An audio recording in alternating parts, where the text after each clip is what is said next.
করে, সরকারি দল করে না, এমনকি মেবি খালা খালু ফুপা এরকম যাদেরকে কোনোভাবেই বলা যায় না সম্পত্তি নিজের পরিবারের সঙ্গে সম্পৃক্ত, তাদের ক্ষেত্রে এইসব যুক্তি দেখে আমাকে ক্ষেত্রে চাকরি হয়নি।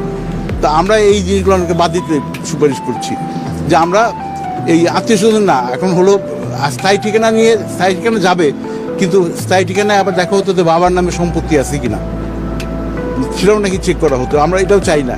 আমরা বলছি যে সবচেয়ে আমাদের ইনকিউরির প্রথম 1 নম্বর ডকুমেন্ট হলো ন্যাশনাল আইডি কার্ড, কারণ government already national ID card আইনের মাধ্যমেই এটার পিছনে আইন আছে, back by some law, national ID card. এবং ন্যাশনাল আইডি কার্ড যা থাকবে সেটা হলো প্রথম ডকুমেন্ট। এটার ভিত্তিতে যদি দু একটা জিনিস চেক করতে হবে। এবং ন্যাশনাল আইডি কার্ড ছাড়া কারো চাকরি পাওয়ার কথাও না, কারণ 18 বছর বয়স হওয়ার পর ন্যাশনাল আইডি কার্ড পাওয়ার কথা। এবং ন্যাশনাল আইডি কার্ড দেওয়ার সময় তো সব কিছুই তদন্ত করার কথা, তদন্ত করা হয়।